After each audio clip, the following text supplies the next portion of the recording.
1-2-5 right now. Yesterday, John, we saw a lot of races kind of went pear-shaped on these downwinds. A boat that was chasing was able to spring free, find a lane downwind, and really just kind of stick to their own game plan and just send it to the mark and pass a lot of other boats. So I'm thinking right now this other Stanford boat, farthest left, actually not even on our screen, they're so far left on our screens. And you know what's interesting is in the women's nationals, downwind played a huge factor. Yale was just faster downwind, and they would round 12th and get to 6th. That was really the difference for them in that regatta. And then this regatta, we're seeing the same exact thing. Downwind is where a lot of things are happening. Now we're seeing the BC boat number 3 left on our screens doing a great job keeping that Stanford boat in check, doing a nice job balancing them back, gapping. Looks like they might have drawn a penalty as well there as we're seeing that Stanford boat whip off a quick 360 penalty turn. Yeah, the judges said yesterday the sailing was quite clean and almost everybody self-penalized themselves. So just like you predicted, a lot of times these guys will just spin. These guys and girls will just spin their boats. If there's any doubt, they do not want to either go in a protest or anything. Oh, absolutely not, especially here at the national, national championship. There. Ooh. And a penalty turn for touching. If you touch a mark of the course, you do have to do a 360.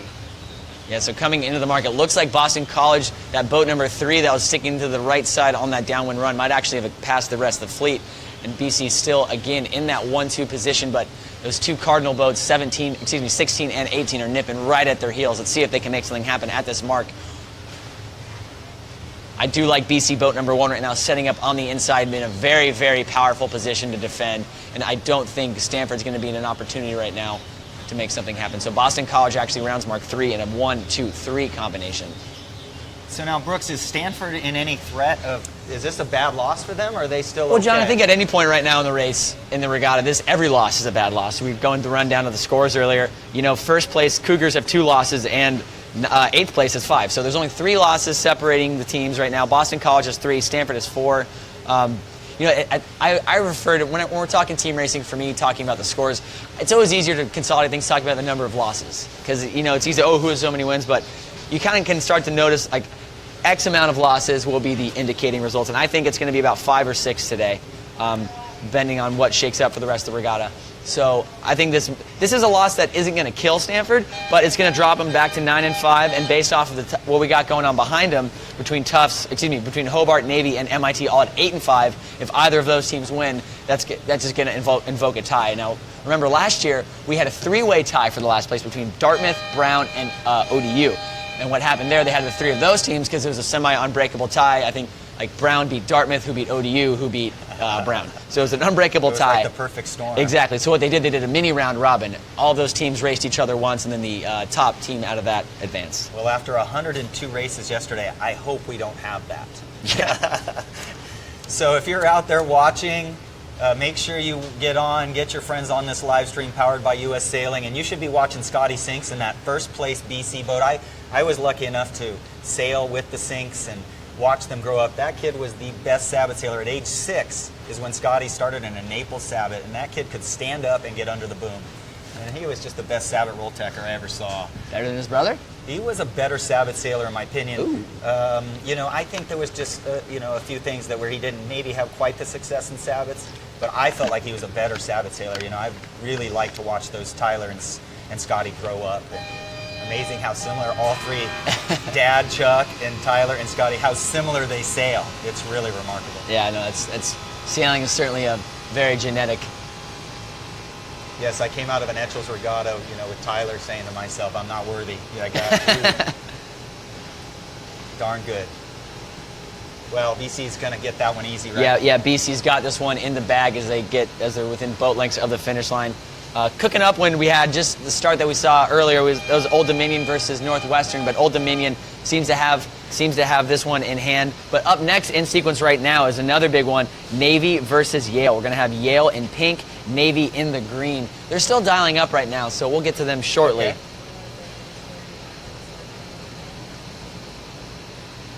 So this is a huge race for Yale and Navy. Navy, we're talking, they're fired up this morning.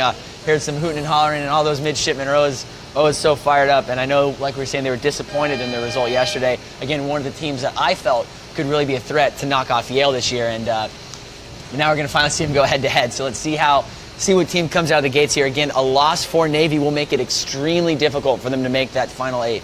But let's see what happens. Yeah, I'm a big fan of the passion that a lot of these teams show, even if they're, you know, maybe in some people's minds a little too passionate at times. But what I've loved watching about a lot of these seniors, like Patrick Snow and stuff, is there's no smoke and mirrors in their discussions. They are very honest with each other in such a good leadership way. It's like, I love these college students because I was nowhere near this kind of leader at age whatever, 22, and it's really amazing to watch that. You know, it's so great. The Naval Academy yesterday, good family friend of mine, Michael Madigan, just graduated from there.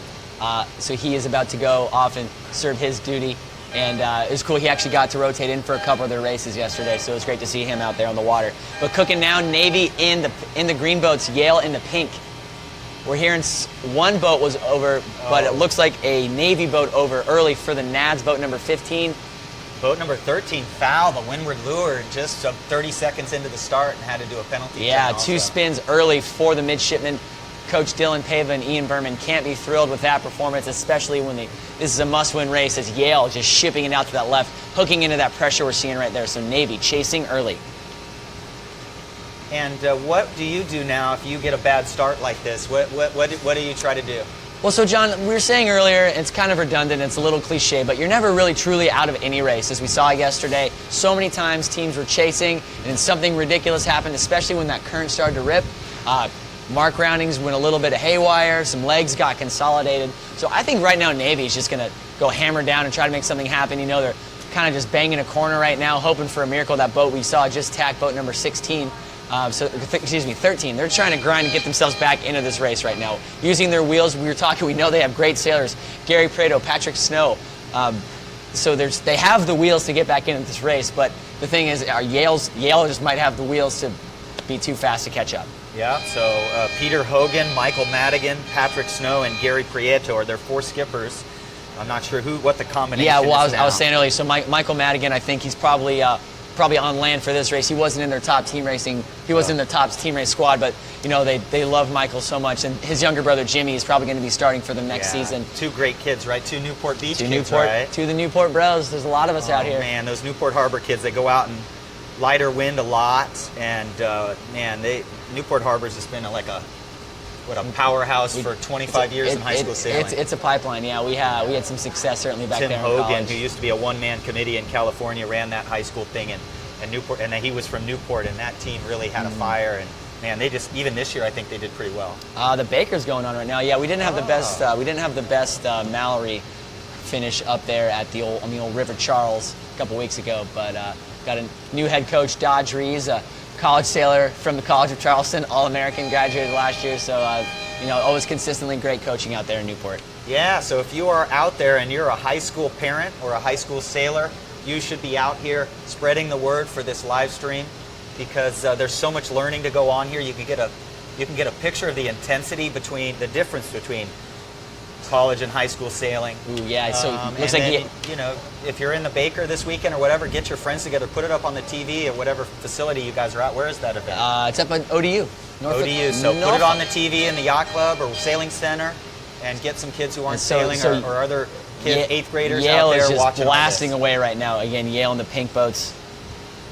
We got Navy some planing going on out ripping there. out there, and I think Yale is just going to light the fuse and run away here. Boat number 8's really going to start to do some cleaning up here and just get that gap in. And I think Yale's going to take this one a big, big loss for Navy early. Yeah, I just love these Z420s. You know, you saw that planing. That would not happen in the FJs in this amount of wind. The Z420s being lighter with a much better hull shape for that. So hopefully we see more planing. And I think as this velocity increases, it's a little bit breezier earlier than it was this time yesterday. Yep. I think it's supposed to be hotter as well. So I don't know what exactly that's going to do. It might mean a little more breeze. Well, actually, believe it or not, the little difference, the cloud cover, which wasn't really forecast, has come in a little. So we are actually going to drop off a degree or 2 here for the day. Again, Yale in the pink boats, Navy in the green, a must-win race for Navy. But I don't think they're going to be able to pull this one out. So that Yale race looks...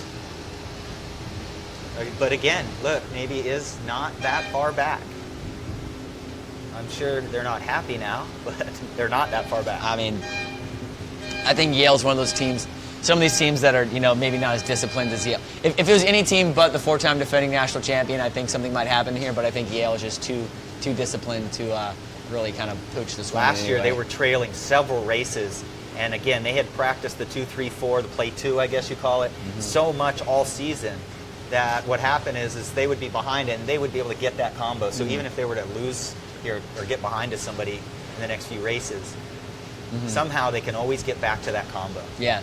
I mean, there's a lot of teams, like we were saying yesterday, again, sounding very redundant, but the bread and butter of a lot of teams is that 2-3-4. And we're seeing Navy right there kind of trying to get inside there on the leeward mark. We're seeing a protest hail, but I think that was just a move, a desperation play there from boat 14 on Navy, and you're seeing him spin right now. Cool. Obviously fouled, but that's all you can do at that point. Just yeah. try to be a hero, try to get a little Leroy Jenkins going on. And, in the sailing world, and maybe in other happen. sports, send it is used for a lot of different things, and that's a kind of a strategical or tactical. That's a tactical send it right there. It's tactical, like exactly. you gotta just take a big chance and throw yourself in there. Sending it is definitely a mentality and a mindset, John. It's a lifestyle.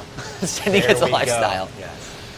So we got a good one coming up here at the start. I think we're going to go ahead and tuck that Yale-Navy race away. Up next, we got Hobart and MIT. Again, two teams sitting right there in the mix of it coming up to their start. We just heard a couple, I think it might have been the 2-minute horn for them. We're going to have a Hobart in the yellow FJs and MIT in the black.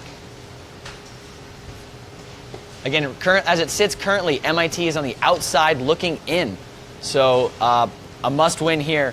Again, these two teams were tied, all sitting at 8-5 at the moment. So as a result of this race, Navy now drops to 8-6. So the loser of this race will also drop down to 8-6. So that's going to just make that gap even tighter as we wind down in this preliminary round.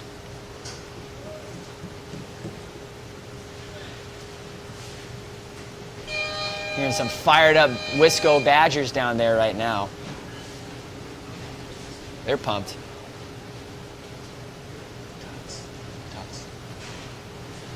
That's up.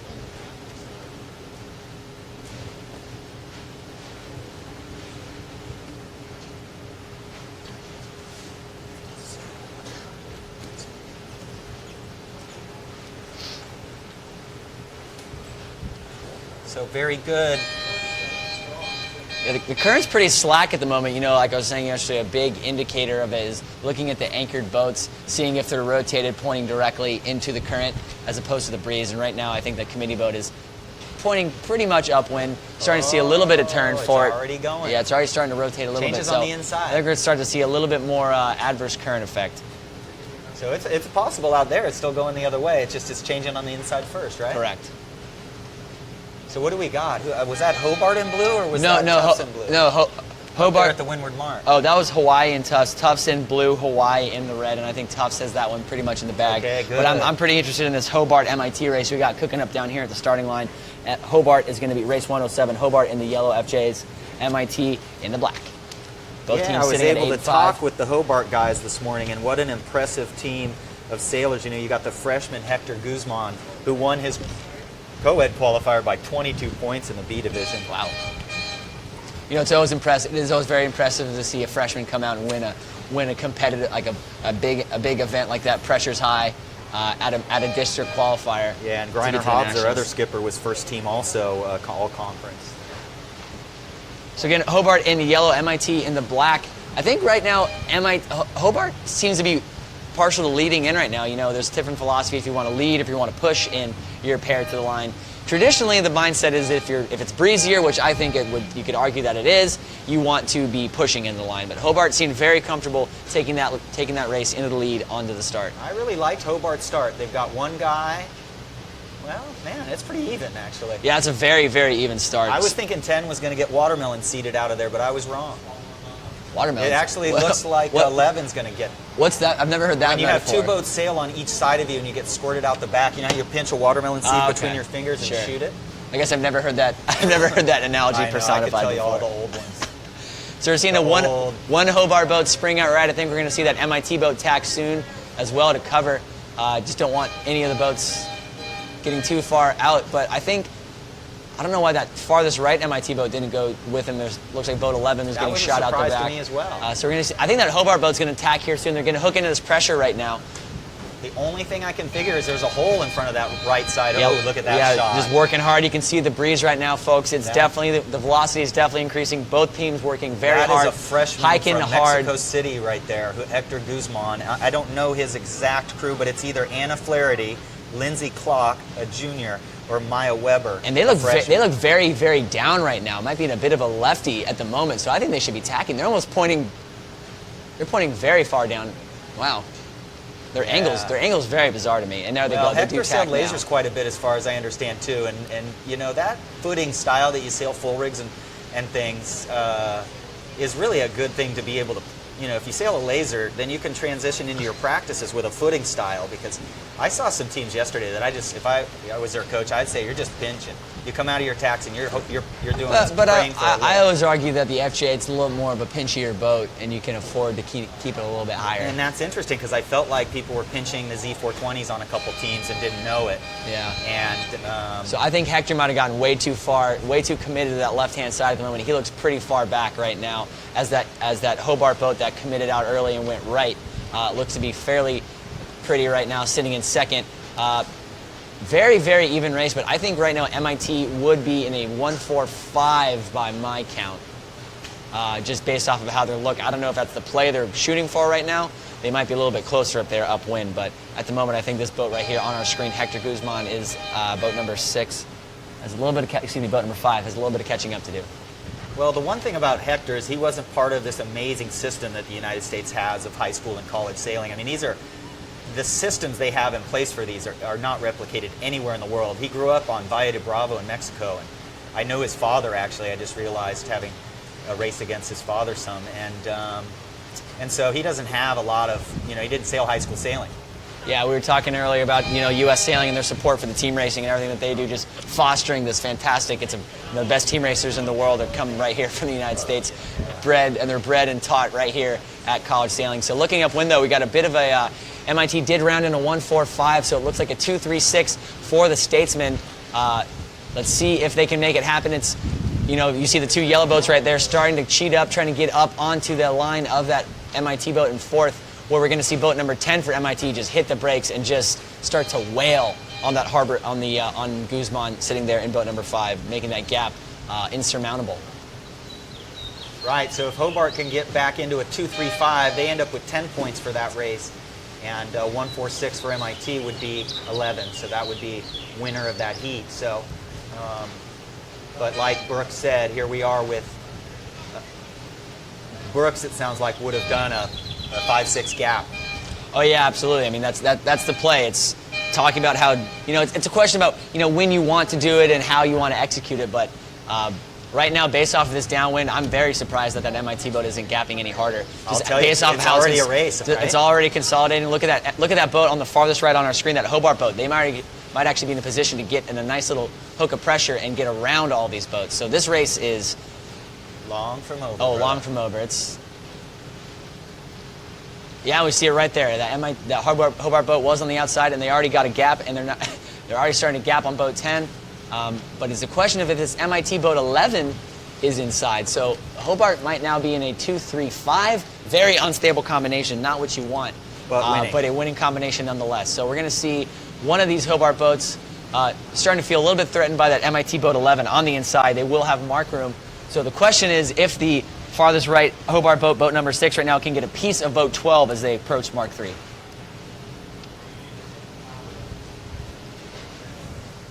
If you are watching out there, watch them switch their booms across side to side, because that's how we're determining right of way. If the mainsails are on the same side, it's the same tack rule essentially, and if the booms are on the opposite side, or mainsails on the opposite side, then it's the opposite. We're seeing boat 12 head up, getting both of those boats, boat Double number 5 and number 6.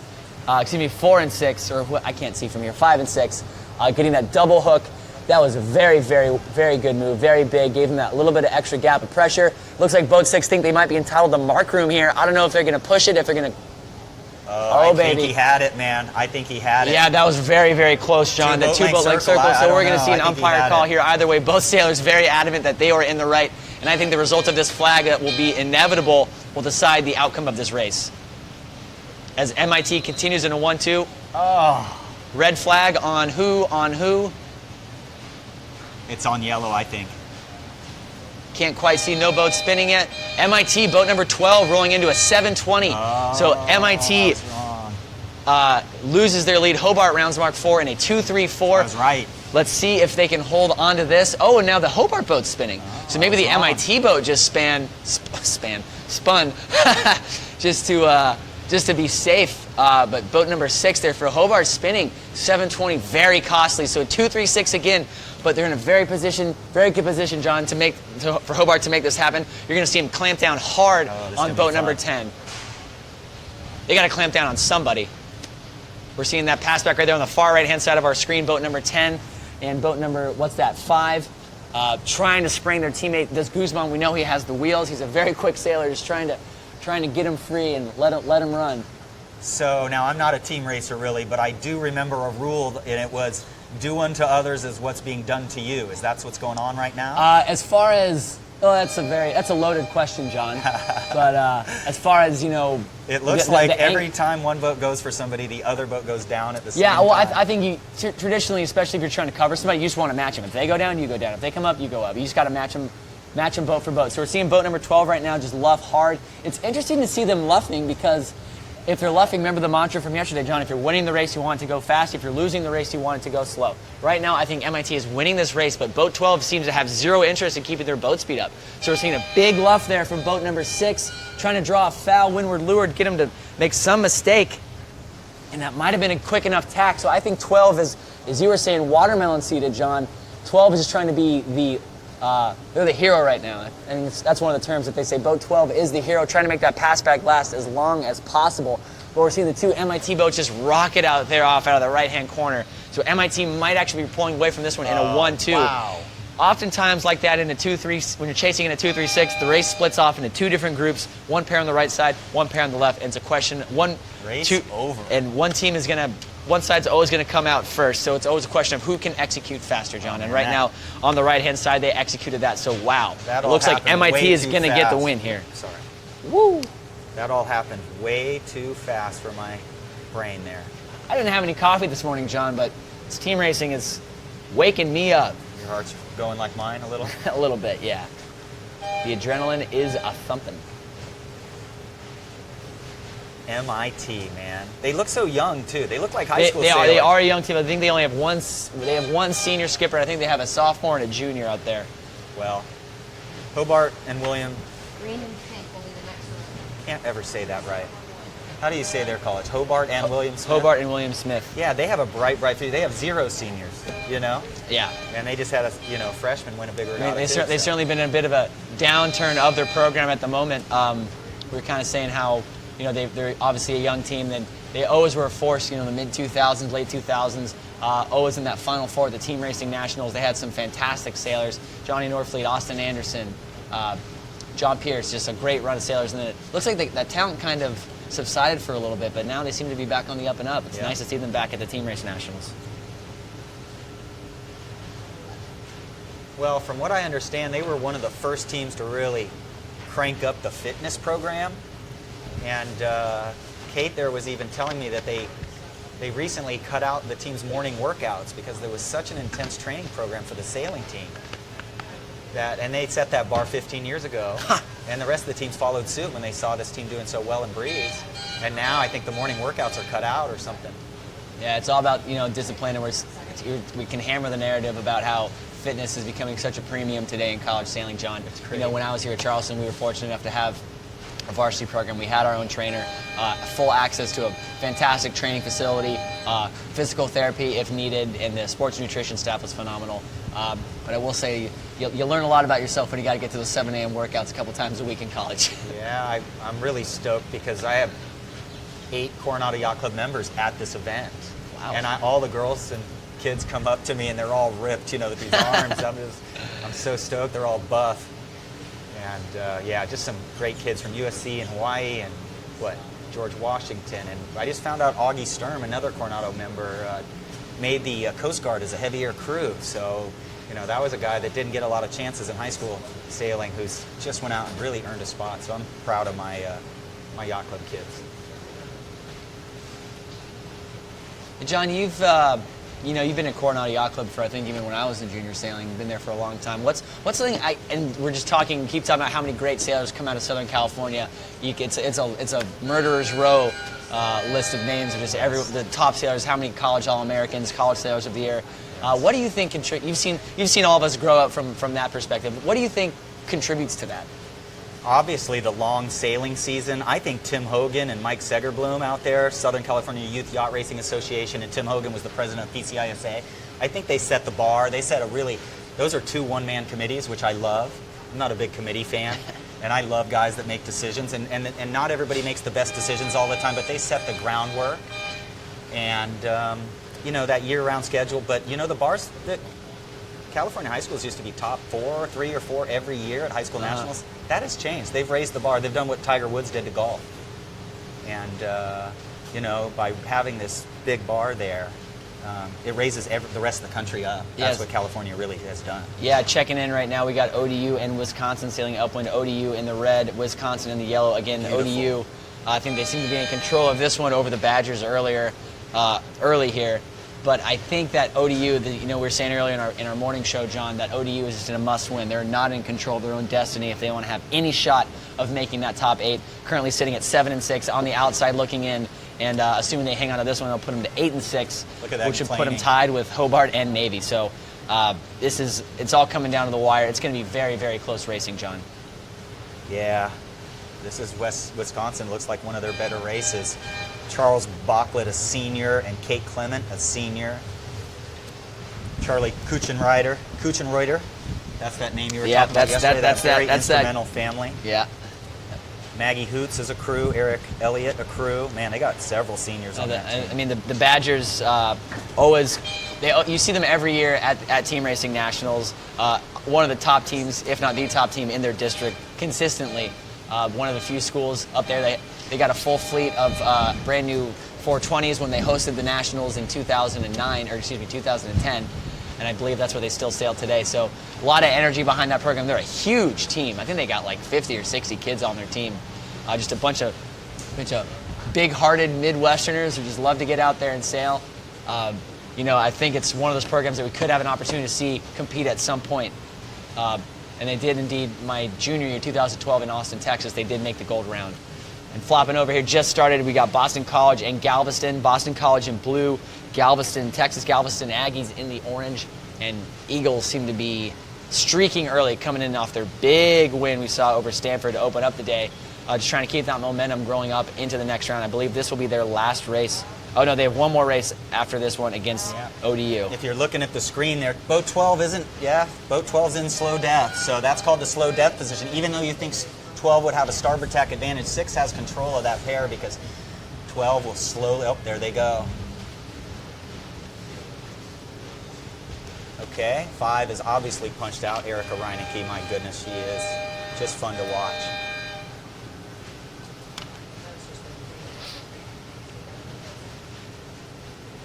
That A&M team looked very good. Skipper pushed forward, crew pushed back, so they're not pooching the stern. And they're having to play the jib a little bit, and then they really are playing the windward jib sheet. Do you see how there's tension? It's a very unique feature of a Club 420 and a Z420 is we actually set the leeward sheet, and then we play the windward sheet. Well, we play both. But believe it or not, we're actually pulling that clue even further. Now, what's interesting about that is the Club 420 has that jib lead a full 2 inches further out. So this boat, we still windward sheet. But this boat's just better because we have a tighter sheeting angle than the Club 420. Yeah, these certainly these Z420s got to be pretty fun in these spritzier, breezier conditions, John. Yeah. If I was this guy's coach, I would ask him to let. Oh, no, we'll go back to that later. You keep talking about it, though, John. Yeah, I would have him let go of the tiller. I think he had too much windward helm. I think he could have gone flatter. I would have pulled the vang a little harder to just make the bottom of the main flatter, and just had neutral helm. And cooking up, for those of you guys watching home, we got a barn burner coming up next. Coming up next for this race 111, we're going to have the College of Charleston Cougars in pink versus the Yale Bulldogs in green. Your 2 regatta leaders at the moment, both sitting pretty at the top of the leaderboard at 11 and 2. So this is going to be a race to watch. I am so excited about this one. For those of you just waking up and joining us on the West Coast, welcome. Get that bacon sizzling. Maybe treat yourself to something nice this morning. Get those pancakes a-flopping. And thank you for joining us. Tell your friends. How much time do we have there, Brooks, for this? I believe I just heard the 1 minute 30-second horn. Yeah. Oh, that was the 1 minute horn. Well, one guy who makes all this possible is a guy named Ned Goss. Ned takes care of all of these boats. And, Yeah, we were he's the offshore coach for the university. He teaches courses for the university, and so Ned Goss is critical to the operation of this event. And there's been no breakages, no nothing, zero breakdowns. Yeah, earlier we were down the dock before racing went out. I was actually able to catch up with Ned. We got a nice little interview with him to chat to see what he's all about. But Ned's been an awesome asset. He joined the program 2011, I believe, as a dock master, and he's been A1. Oh boy, this he's is been ramping A1 up, at his job. brother. Here we go. So again, Charleston in the pink boats, Yale in the green. Cougars are wanting to boat number 9, or there's that Stefano Pichera. I can't quite see if it is him or not, but Cougars looking very strong coming in the line right now. Wow. Wow, he's going to let Ian in at the boat. I'm a little disappointed with that. And Cougars, Just would've hesitated Cougars a in little pink, more. Yale in green, and the Cougars looking very strong off this starting line, in control of several of those pairs, and they're very feeling at home right now in these conditions. Not on top of the fact that they are literally sailing at home. I think 9's in slow death, and they're going to get out of here pretty soon. I disagree with you, John. I think that's Stefano Pichera. It does look like him, and he's one of the best sailors in the country. He's been at the top of the co-ed leaderboard all season, an Olympic sailor, an Olympic. What's his name? Stefano Pichera. He's an Olympic wow, look at laser that. sailor. He was down there in Rio, does all the World Cup events, sailing for the country of Peru, and he is just a fantastic And sailor. you are correct. It's, he is gapped out to windward about 3/4 of a boat length. it's remnants of when I was back here with the program. We had Juan Negli out of Guatemala, laser sailor that just ripped, and especially on nationals, he just put on a clinic our senior year at the co-eds, and I think Stefano feels very inspired by that performance, and That's I think we're going to see Burrows something right there. very That is similar. who I'm predicting will be College Sailor of the Year. Ian Burrows from St. Thomas. And gosh, I wish I knew the crew names better. I just don't see the faces enough to really know who they are. But they just...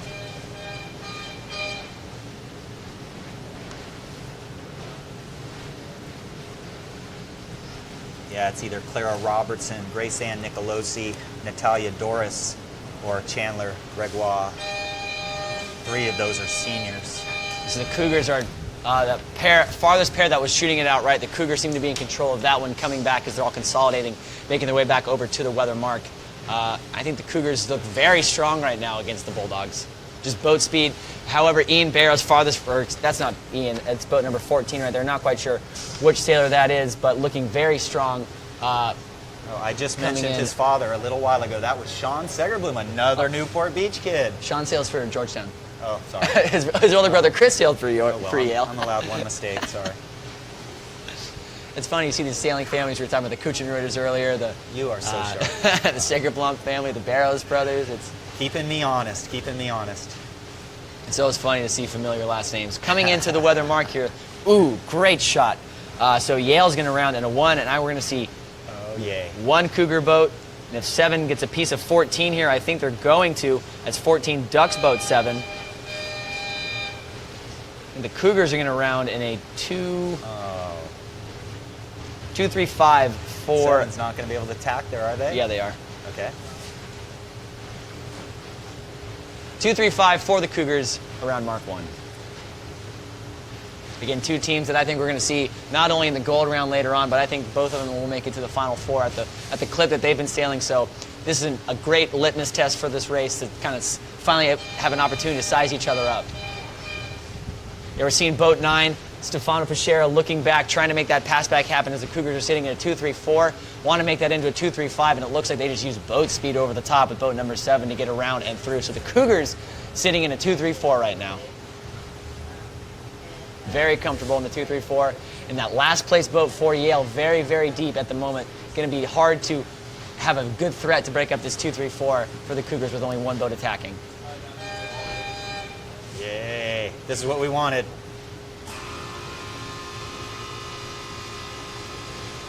So the Yale boat is out in front. We're going to see them start to run away from this race boat. We're going to get into the leeward mark here, but I think they're going to start to slow down here. They're jibing, their jibs kind of just being whatever. They're just racing to that leeward mark because that's when they know they can be the most effective. They don't want to do anything on this run right now to risk any mistake or maneuver or drawing any fouls. So they're going to go down that leeward mark where they feel most comfortable and try to make a play. Okay, well last year this would be a Yale 2-3-4 in about 2 minutes, or about 15 seconds actually. And as soon as they got to that mark, and we'll see what happens this year. Yeah, Charleston very balanced right now. That downwind 9, 8, and 7, just very flat across the race course. No one side's getting farther in front of the other, keeping it very simple, very flat, and making it difficult for Yale to not only attack, make them decide who they want to attack, who's the most vulnerable boat. But if all boats are the same, no one can really, it's hard for them to interpret and decide which is the most vulnerable boat.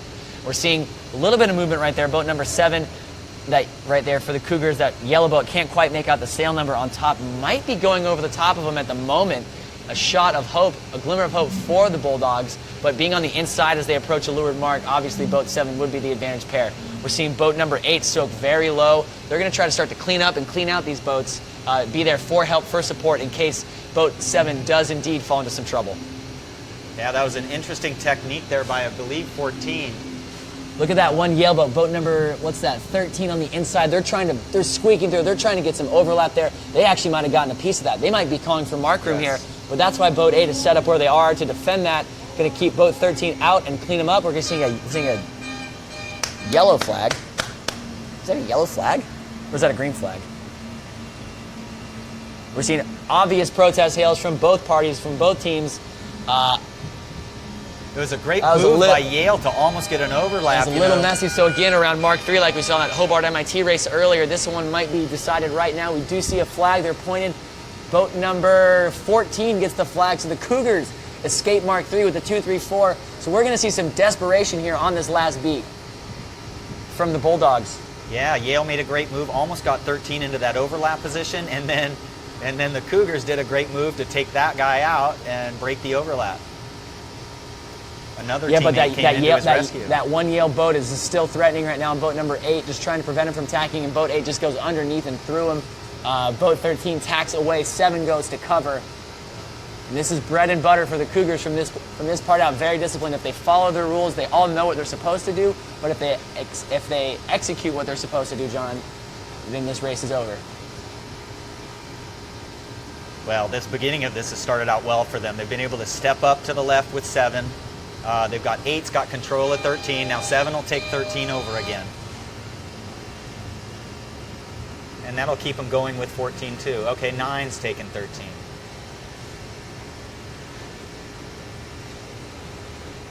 Putting hard on 9 to make sure 14 doesn't break loose, which is unlikely that they could ever catch it in this pressure, but if it got dicey all of a sudden, which it won't, we could have had a race here.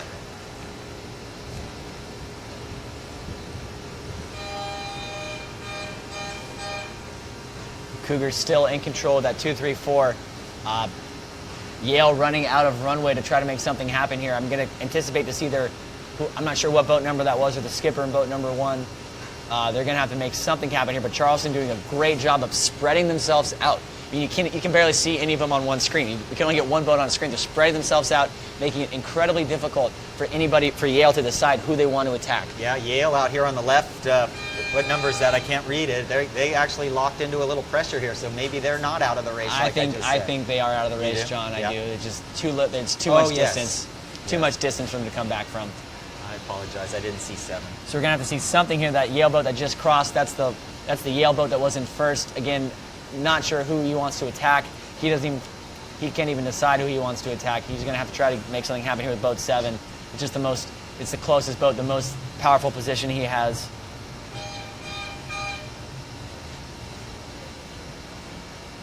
Getting a little soft up there at the top, it looks like. Yeah, we noticed a little while ago the crew's all jumping in the boat.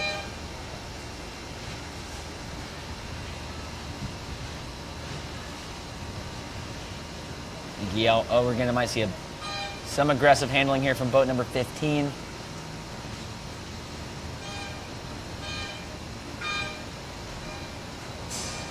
As the Cougars skate through with the 2-3-4 here against Yale. Wow. That was a big race. That was the top two teams right now, both sitting at the top of the leaderboard at 11-2 that they were going into that race. Beautiful. So the Cougars will advance to 12-2 while the Yale Bulldogs will fall to 11-3.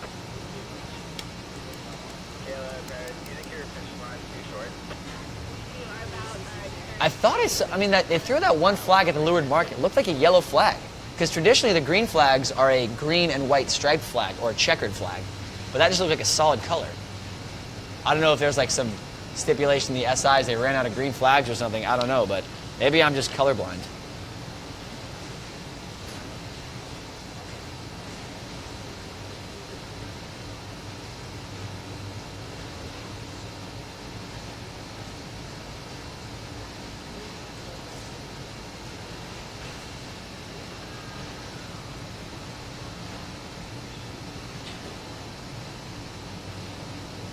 Oh, there we go. Stephen Luke, Mission Bay Yacht Club, and I should know her name. Those are College at Charleston sailors right there. Yeah, shout out to all the Cougar undergrads that are helping out run this event. We were saying yesterday, a lot of regattas, John, they have to get volunteers and club members, but College at Charleston undergrads, they're kind of forced to help out, but they do it anyway because it's fun, and they do it because they like it. Yeah, I know I have 3 million stories, but Stephen Luke grew up at Mission Bay Yacht Club just out there in San Diego, and him and his dad sail lasers about 3 or 4 days a week. And in lasers, and they go out in anything. And Stephen's a big boy, man. He can really hammer on a laser. And Yeah, wonderful kid. He's been our best coach boat driver for Deegan Media that I've ever experienced. He really got us in there yesterday. We just had a shot of the dock over there. Some of the fans are coming out on this Sunday afternoon, Memorial Day weekend. Some cheers coming from the dock, so it's exciting to see all the support.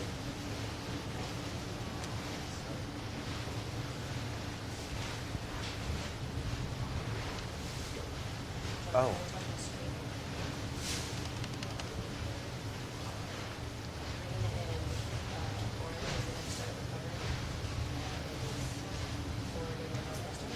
So upwind we can just throw it to a race on the course right now. Talk about it. We have blue and red CFJs. We're not going to be able to get that race for you, but that was a big one. It was Tufts and Navy. Navy in blue, Tufts in red, and it looks like Navy is in control of that one. There's some happy Cougars.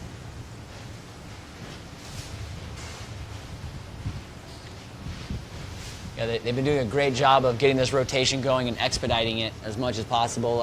It's a bit of a sail back into the marina, but it's the most efficient way to do it, the best place to rotate for these boats. And the rotation is obviously a big time-consuming part of any college sailing event, so they do certainly take that into account when they're trying to decide what the number of races they want to run. Very light right now. Little So streaks on the right, but this left middle is glass. So we got Oregon State and Northwestern up on the docket. A Wildcat versus a Beaver. That would be one of those good in the wild Mother Nature fights that I'd be curious to see who would win. Wildcats are pretty ferocious, but I think Beavers are pretty feisty. I love the logo for Oregon State. Oh, That Beaver's cool. So we should see the reverb off the outer dock here pretty soon. We are noticing a little more chop. The wind and the tide are not, with the wind and the current are not straight against each other, but they're a little bit against each other starting now, as we see with the race committee boat hanging upwind. We do have the inside change of the tide already, so we're starting to see a little more chop around. And the clouds are keeping the tourism fleet out there much smaller than yesterday. It's still pretty early. It's only 10:45 here on the Cooper River in Charleston, South Carolina. That's my southern accent, John. Thank you.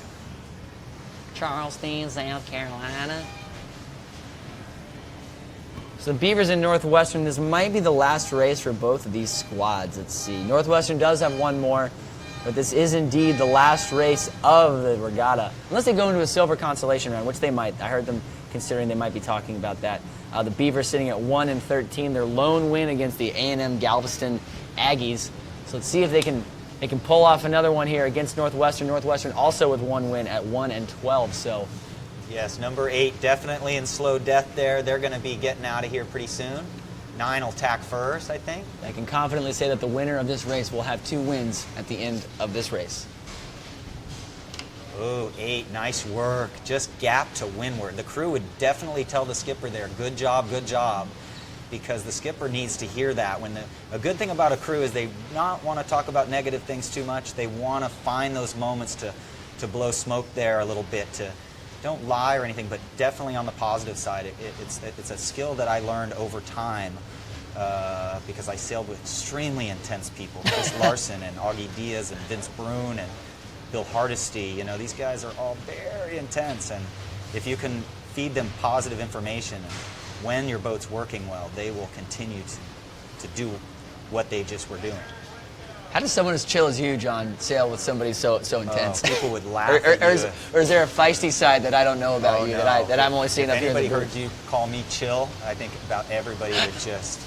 Actually, Bob Anderson, Mikey Anderson's father, gave me the nickname Adrenaline Hero. Oh, boy. And I know that sounds... I don't know exactly why, but... That's kind of tacky. He was our junior action committee chairman for a few years. He really created the SoCal series out there for high school. Okay. And my goodness, he really designed our marketing plan that worked at Coronado, and he called me that. So definitely I've had to work on way over competitive as a younger sailor.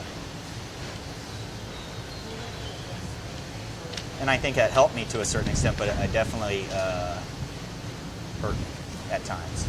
So, wow, nice puff blowing our stuff all around.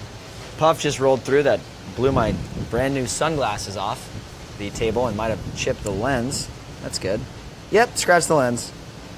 So that's how my day is going so far, ladies and gentlemen. Okay, so what do we got here? This looks like a close race, I think. Yeah, absolutely. Looks to be orange. Both pairs are very evenly matched at the moment, and I'd say orange, who was the Beavers, are in control. Yes, the lattice orange is the Beavers, and the lattice green, Northwestern. And Northwestern right there in Chicago. Another one of those programs that you kind of wonder why they can't, you know, they're always competitive. You always see them at the Nationals, one of the top teams in their district, but they can't quite seem to grab that local talent that comes out of the Chicago area. I know Alex Curtis, All-American at St. Mary's. Shout out to Alex if you're listening. I know you said you'd be tuning in, and his little brother Will is actually driving one of our media boats out there today. Yeah. So a lot of good talent coming from that Midwest area. You know, the East Coast is still the lure, though. You know, a lot of kids leave their, you know, in California it's the same thing. A lot of kids leave that environment because they can go to the East Coast and sail every weekend. Right. And be part of programs that have the prestige as well. And you know, this regatta gives Northwestern and a lot of these other teams the opportunity to build that prestige because people love winners. Yeah. And when you win your conference championship with like 18 bullets in the A division or 12 out of 18 races, and yeah, it gets people fired up. They love that, and that's what breeds more sailing and more opportunities for these smaller teams. Absolutely. Or Midwest teams. Slick move there by boat number 7, sneaking inside and jive. Ooh, looks like they're spinning. Never mind. Not so slick. Take that back. We'll edit that out. So what is that? That's a 1-3-4 for... It's a 1-3-4 for the Wildcats. Yeah. The Wildcats have Jacob Bruce skippering. I think he graduated already, maybe last year. Noah Rosenthal, Mark Davies, Ryder Easterlin. That's been their skippers so far. How is he on the RP form with if he graduated? I don't know. That's... And the Susan Riley, Zachary Heron, Michael Pauline, and Audrey DeBruin are the crews at this event. We're seeing that feline ferocity out there of the Wildcats as they're trying to put the Beavers to bed.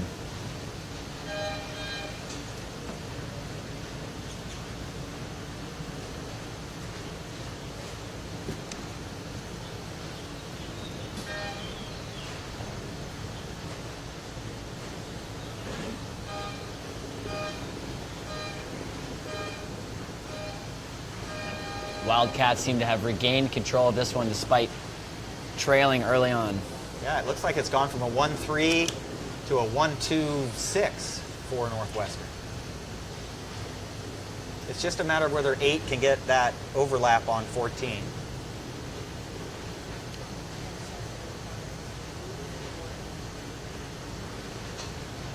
So as we're coming down to the wire here, John, it looks like I just clicked refresh on tech score, and there's potential for a 1, 2, 3, 4, 5-way tie between 5th and 8th. That is Or great. 9th, excuse me, maybe even 10th. Yes, so make sure that you are going to 2017nationals.collegesailing.org. Get your friends on live stream. Look at the results. Look at the crew names. Hit refresh over and over again. They update these results within about 4 or 5 minutes after each race. So make sure you're here watching live stream powered by US Sailing and the event, the LaserPerformance Team Racing Nationals. We're going to whittle this 16 boats down after a few more races down to the top 8. Yeah, we're winding down, certainly. We're at race number 100 and is Northwestern Oregon State race is race 114, the last race of flight 19. So we're now entering the last flight of the preliminary round, folks. 6 races left, and we got a couple doozies in this last round. We're going to have the Cougars versus Tufts. We're going to have BC versus ODU and Stanford versus Georgetown. So a couple of these races cooking up in the kitchen right now. I think we're going to be able to get Georgetown, Stanford going soon. I think I'm hearing horns to get ready, or at least pre-start horns at the moment. Yeah, looking about a 10-knot puff blowing down through the fleet outside, and a nice puff blowing in for that green and orange race there. So it looks like this should be an easy finish for Northwestern.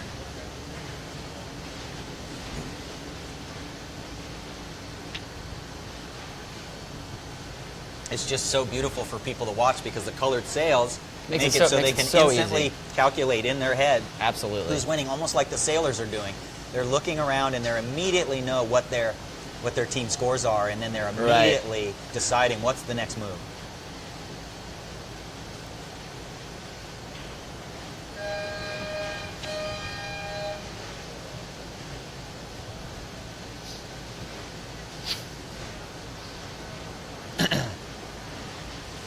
And Northwestern still in control here over the Beavers.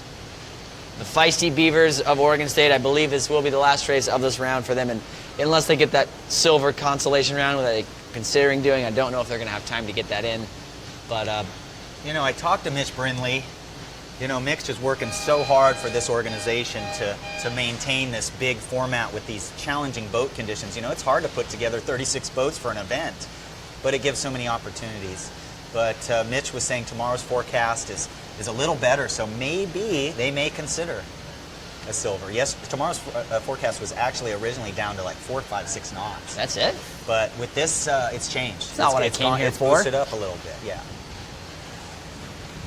So we'll see what happens. Yeah. Well, looks like that race is essentially over. Northwestern thinks to have this one in the bag, so we're going to see if we can throw it over to this Georgetown-Stanford race cooking up down here at the starting line. Stanford is going to be in orange, Georgetown in the blue, excuse me. Wow, it's pretty early to be making those kind of mistakes. From a big picture standpoint, a win here for the Cardinal.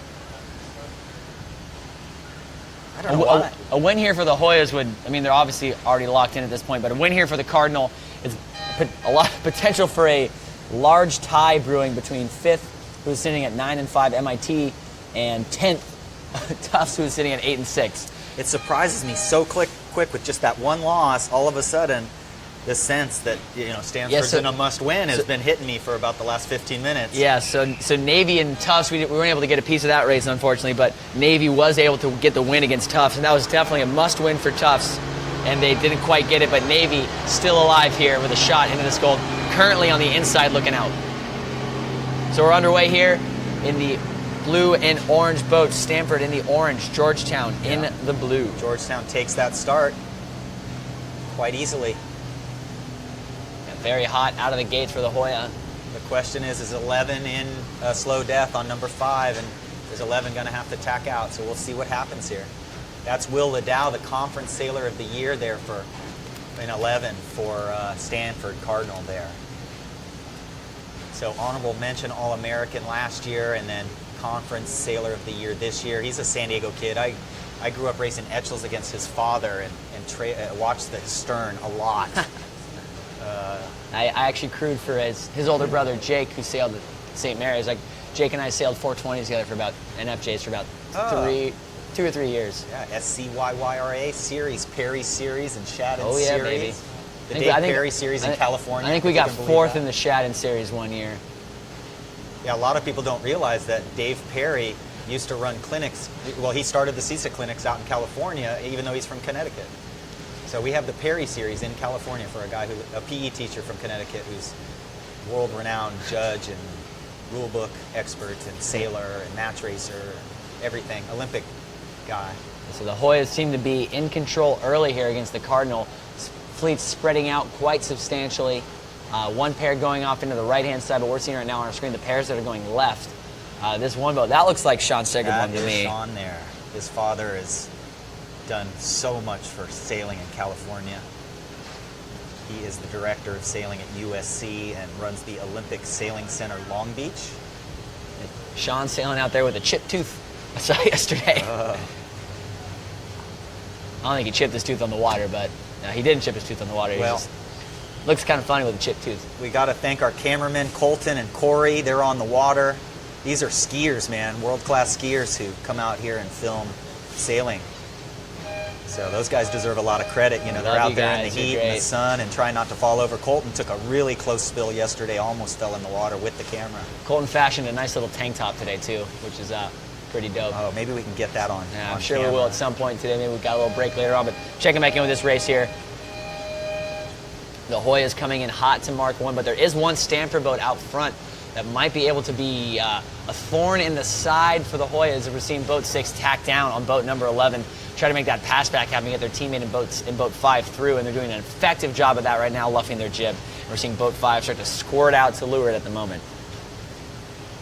As boat 6 rounds mark 1, they tack off, but was that enough to? It might not have been enough.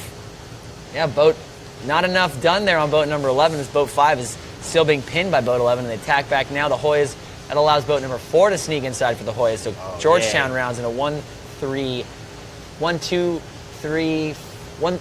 Wow, I'm all over the place. 1-2-4. 1-2-4. Thank you. That was difficult.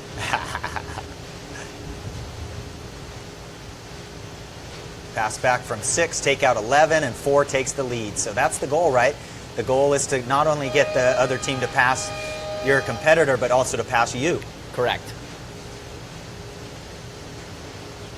High-low move here, even in the lead, is that it? That's what you do. One boat goes, you spread it out, John. The thought is you make it difficult for them to, you don't want one boat in a position to cover 2 of you. That's why you spring out.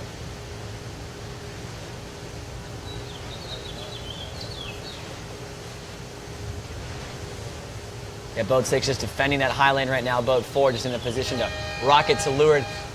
Notice that boat 5 for the Hoyas is in last at the moment, so that 1-2-6 that we saw so many times yesterday broken up, I wouldn't be surprised if the Cardinal are able to spring free right now. We're seeing boat 11 doing a very good job taking boat 6 very high, getting their teammate in boat number, 10, on a wing right now on starboard, just rocketing down the right-hand side of the course, uncovered and with pressure.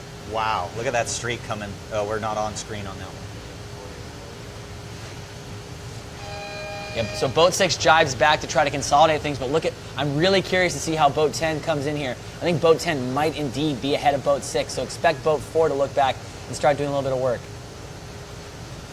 There it is. There's 4 popping on your screen there. And 4 and 10.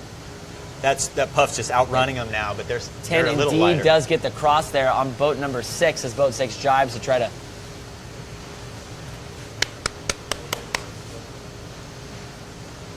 So expect to see boat 10 start doing a lot of work here on boat number 6, giving their teammate in boat number 11. Again, not having that gap, not having somebody to push back behind you. That's been the detriment of so many teams this weekend, John. That 1-2-6 is just painful. You know, a lot of people think that, oh yeah, 1-2-6, like whatever. How can they really break that up? And well, you've seen it 8 times so far this weekend. I know Mike Callahan right now is probably kicking himself.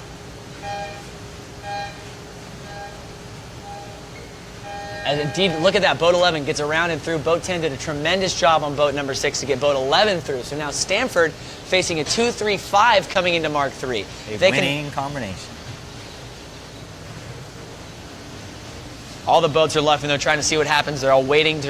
Every boat is hashing their own scheme at the moment, but whose trap will spring first?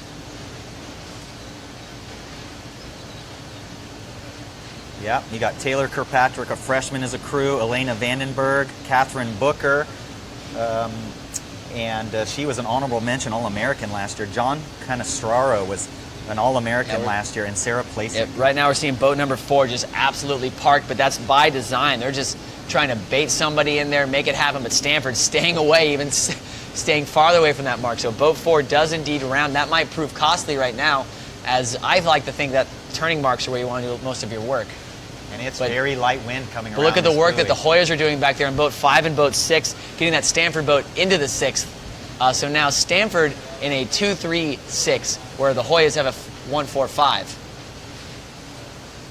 Now if 12 gets an overlap, it's a different story, but I don't think they have it.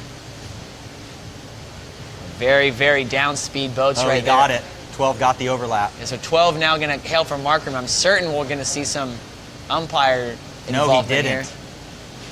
He did not Oh, get it. I thought so he was trying to send it inside. Okay, so Good job. Hoyas in a 1-4-5 right now. So we should start to see now that they learned their lesson about. Oh, a flag on boat number 6. There must have been some contact, or maybe boat 12 did have the overlap and they just didn't let him in there or something. So a spin there for the Hoyas. Costly, a 1-4-6 for the Hoyas, a 2-3-5 for the Cardinal. See if they can convert here as they get close to mark 4. Boat number 5 just trying to be a bull in a china shop right now, cause all kinds of havoc. Boat number 4 doing a tremendous job not letting anybody around that mark yet. So he's just holding it inside the 2 boat length circle and just trying to push everybody else around. What a job there. That was beautiful. Wow, and just like that, the Hoyas might be back in that one. You know, they were deep 6, and boat 6 wasn't last time I knew that penalty turn, but that farthest right boat on our screen, boat 10 for Stanford, might just be very low and slow right now to let boat 6 get over the top. Yeah, 10 came out to leeward and behind Excellent of everybody. job. We call that the fast death position, and he fastly died. I mean, looking at Georgetown right now, they're a bunch of young guns. They got Roger Dorr, a junior, Campbell, a sophomore, and Sean Segerblom and Will Logue, both freshmen. So very young team. And if that was one of those younger kids up there making that move happen at Mark 4, that was very impressive. Absolutely, yeah. Megan McCrae's the crew. She was a 2016 All-American, and I think Emily Fung was a All-American. I mean, they just have. Yeah, it looks like Rose Edwards might be crewing. She was the woman skipper of the year in her conference this year. And then you got Haley Shea and Albert Krause also sailing for Georgetown. So the Cardinal are going to try to hope for a prayer right now. Farthest left on our screens right now, boat 11, hooking into some nice pressure at the moment. Might have a chance to get ahead of some of those Hoya boats that are committing out right. Let's see what happens when those Hoya boats flop back, what their angles look like. But right now, the Hoya is looking very happy after all that work that they had to. After all that work they had to do, nice to see it pay off. But man, you don't want to have to do that much work in a team race. Yep. So that looks like a 1-2, easy. Yes, we're seeing boat 8 tack, and I think they're going to handedly cross this boat number 10. So the Hoyas might have converted their 1-4-5 into a 1-2. I think you're absolutely right, John.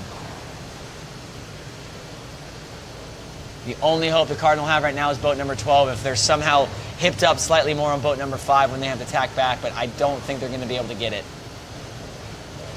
Big win for the Hoyas, even bigger loss for the Cardinal.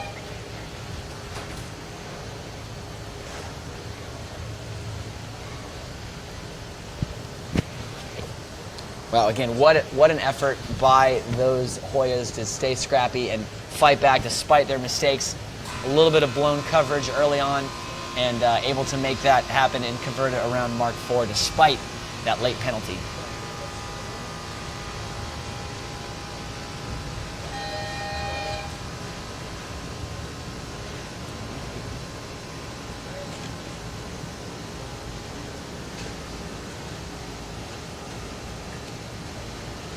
So the leeward mark right now in the pink and green boats, the pink and green boats around Mark 3, we had BC and ODU. Boston College in pink, ODU in green. This is one of those must-race wins. This was the must-win race for the Monarchs if they want to have a shot to make this final 8 round. And the fact that they are currently getting blown out by the BC Eagles with a 1-2-3 is not what they want to see right now. So I think that might be the nail in the coffin for the Monarchs.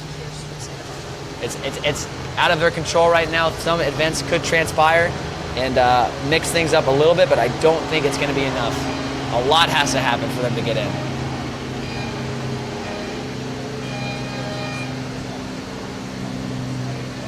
Very good. I hear Kent Pierce might have just posted on an open chat from Santa Barbara, a guy that I used to work with way back and sail with in Santa Barbara when we ran J24 clinics out there with Larry Klein, the late Larry Klein and John Kostecki, and the Santa Barbara J24 fleet used to set the bar in California with Eric Arndt and everything. So hi Kent, thanks for checking in, and your kids are amazing sailors. They've been fun to watch, both your kids. Big race here. Yale looking to rebound off their loss against the Cougars earlier. Yale and the Blue Boats racing MIT in the red.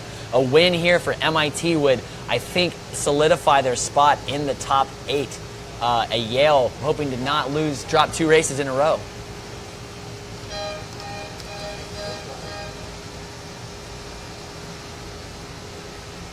Well, what I'm so excited about is that this is not stable conditions this week. So, you know, it just puts anybody's in every race. So now Yale's having a harder time than last year. Last year, I'm not saying it was easy by any matter, but they were dominant. Absolutely. You know? They figured out those conditions in San Diego very, very quickly.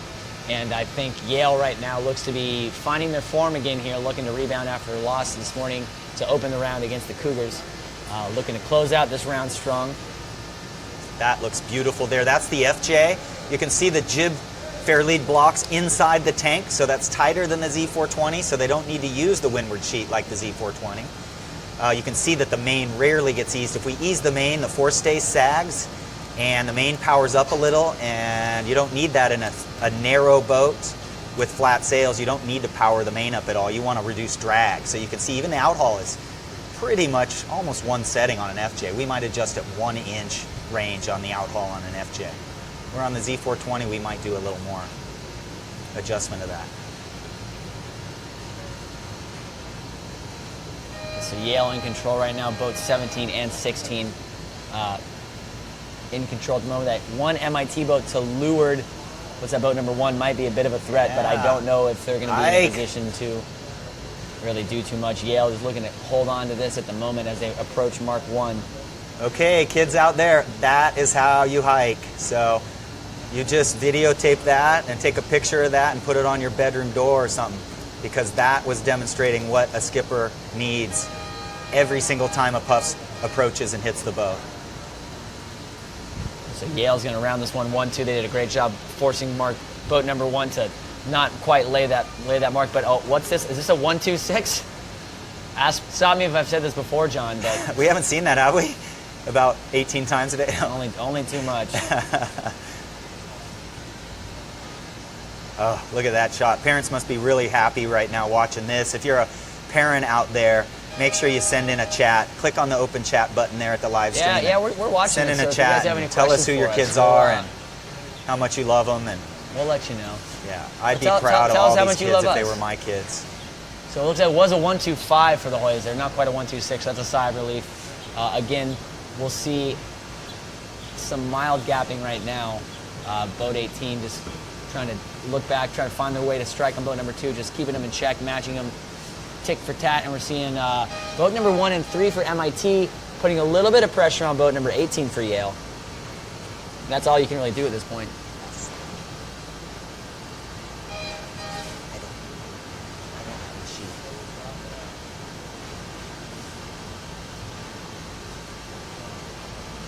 So MIT boat number 1 just trying to force high, make boat 18 sail that extra distance, getting their teammates, trying to unbalance these pairs that we've been talking about all weekend. Get boat 3 maybe a chance ahead of boat 18, and it looks like that might be happening right now based off of our perspective, especially with that pressure they're coming down with. My Lord.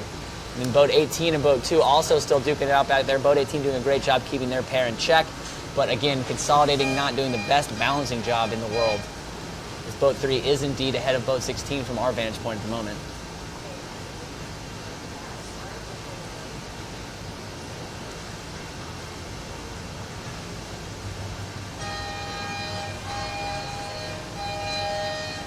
So it looks like 17 is going to easily, never mind. Nothing's easy out here, John. Yeah. I don't think that boat's going to get an overlap, but you can just see Yeah, they're just fighting with for lack it. of It's hard to experience. see. Yeah. Yeah, so boat 3 is going to be ahead, so it's going to be a 1-3 right now for Yale.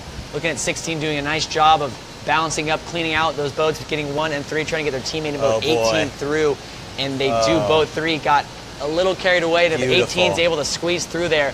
That's going to be brilliantly executed by the Eli. Wow. Last to first. Fifth to first. A 1-2-3 rounding for the Bulldogs. Beautiful mark rounding there. Oh, gosh. Replay. As MIT is now playing catch-up. After all that work they did on that downwind, it just took one maneuver for Yale to just put him to bed. Oh, boy. It's a fickle game, John. The real mistake Fickle MIT game. made there is they exited the 2-boat length circle, right? So the other boat, I think they could have, maybe not. For those of you that aren't too up to speed on the team racing rules, but some of the other sailing rules, traditionally in fleet racing, they extended it to a 3-boat length circle, but in team racing, it has remained 2-boat lengths. So Yes, yeah, that way we don't get any chats criticizing my 2-boat length circle from the 1990s or something. so Yale just rocketing away with this one. Big win for them. Big momentum get for the Bulldogs as they start to make their way up. That's going to drop MIT to 9-6. That will tie them with Hobart, Stanford, and Navy. But it would appear as though Tufts sitting at who's Tufts? Tufts still has to race Charleston. That's going to be the last race of the day. Excuse me, not the last race of the day. Until the tiebreakers, right? So the second to last race of this rotation that might be underway actually at the moment. That's these black and yellow boats going upwind. Let's see. It is. A black and yellow boat's going upwind right now. We can try to see if we can flop over to that here as Yale is continuing to cruise away from MIT into the gold round. Charleston's taking it to the jumbos right now, and that might eliminate the jumbos from the gold round. And wow, so it looks like there will be a 4-way tie at the moment. 4 teams sitting at 9-6, but none of them will have to worry about missing the cut into the gold round as Tufts if this result holds for the moment against the Cougars. Well, hold on. I thought it was a 1-2-3, but it's a 1-2-6 for the Cougars, and we all know how those tend to end up. Messy.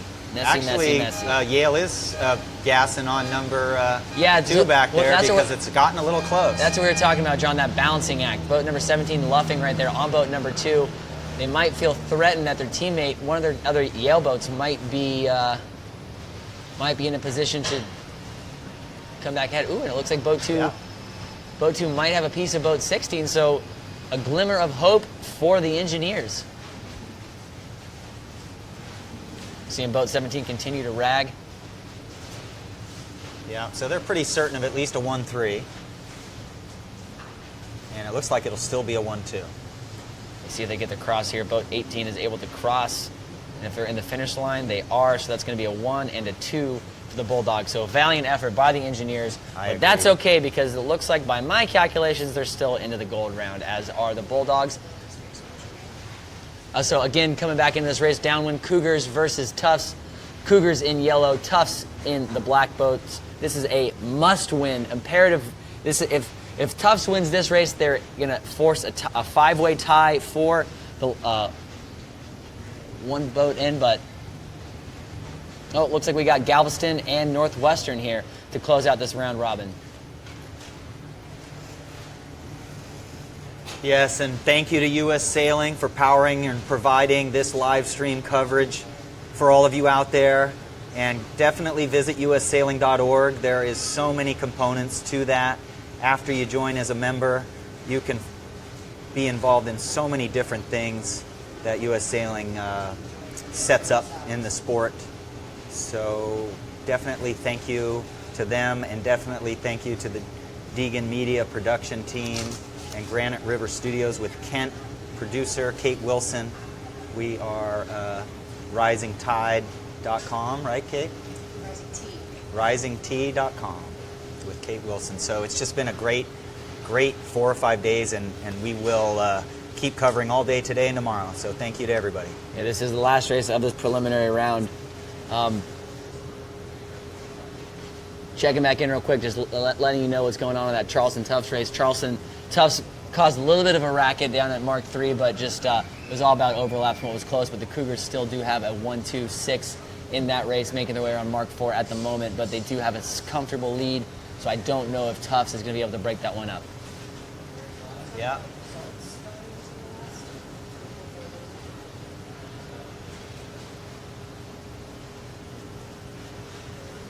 So it looks like Northwestern trailing quite substantially in this race we're watching here. Finally, it could be the first win of the regatta for the Galveston Aggies. Oh, and goodness. That'd be go out on an exclamation point. 1-2-4 right now. Oh, maybe a 1-2-5? No, 1-2-4. So 9 will be in 4th place. And right now, if I'm Galveston, man, I send it, man. I go full speed ahead. I don't look back right now. They got to get this. Sending it's definitely a lifestyle. They just got to get going fast here. There they go. Very good.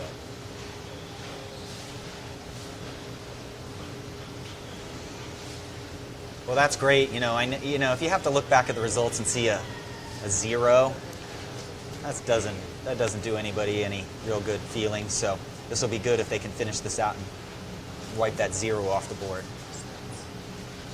All right, so assuming this Tufts-Charleston race holds, the results will be as followed going into the gold round.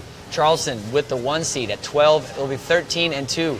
Yale in second at 12-3, tied with the Hoyas at 12-3, and also Boston College at 12-3. I was getting ahead of myself. So awesome. MIT sitting in 5th, right behind them. With actually, there's a little bit of a gap there.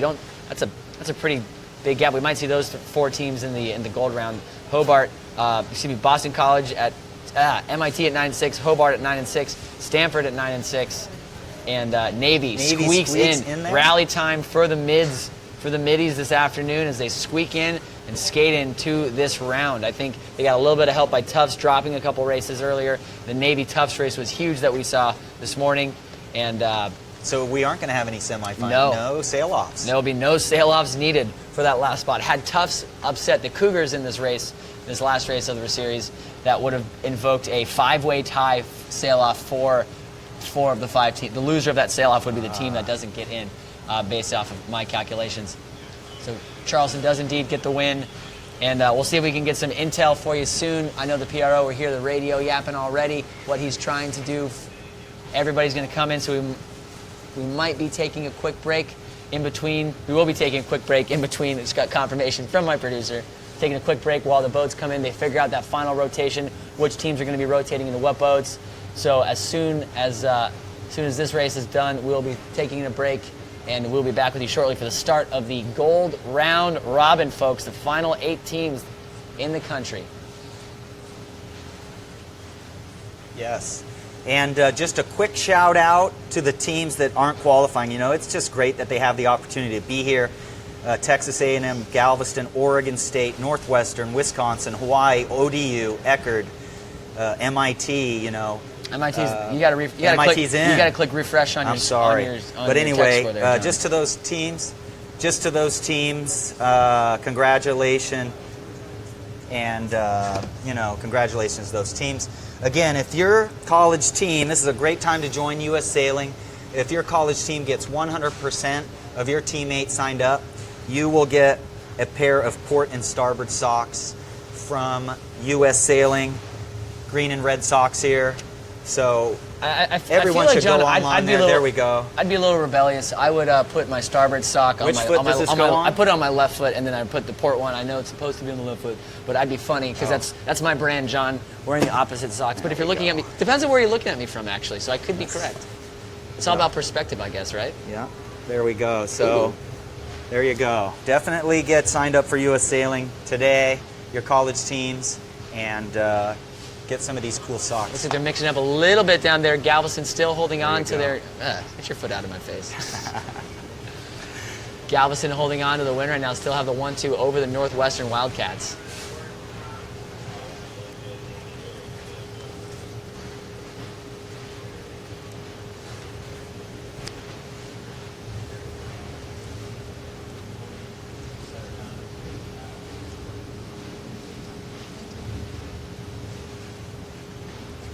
So it looks like Galveston might hold on to this and get their first win of the regatta. What a way to go out on. Yeah, perfect timing there for 8 to just be on 12 there. Is that 12 or 13? Yeah, John, you on the dock yesterday, you were chatting with some of the Aggie sailors. What was their what were they saying? What were they saying yesterday? Well, let's bring that one back. I wish I could remember his name. That was He was a heavier crew, I remember he was saying. I can't remember his name, though. Yeah, So I don't know if he's on the RP form.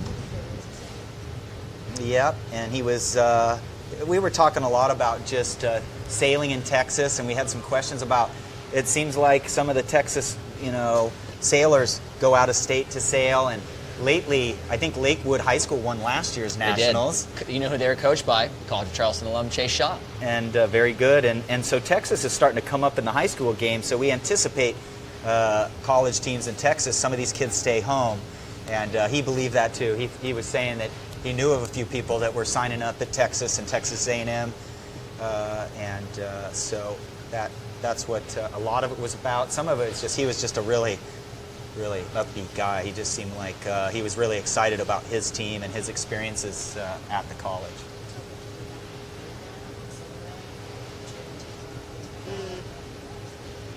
So we are going to go into our break right now while they figure out the rest of this rotation, get everything finalized as we break off into this gold round robin. So don't go away. You can follow us on livestream.com, or if you want to throw it over to your Facebook page, go to the College Sailing Facebook page, and their live stream will be right there on your screen. Again, I'm Brooks Clark. Alongside me is John Rogers. We're finally got this preliminary round robin under our belts, but we got even more hot steaming team racing action coming your way, folks. So don't touch that dial.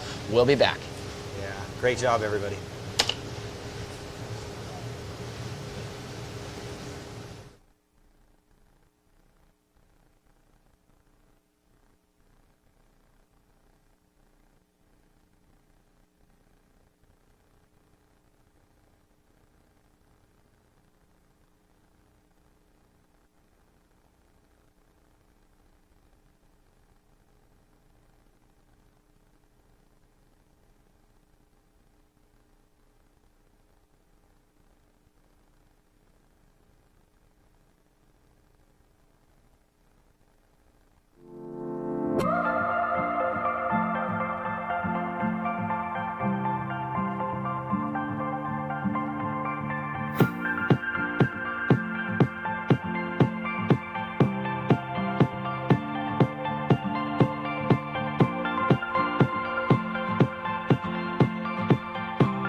right next to her red sunburned face. It all had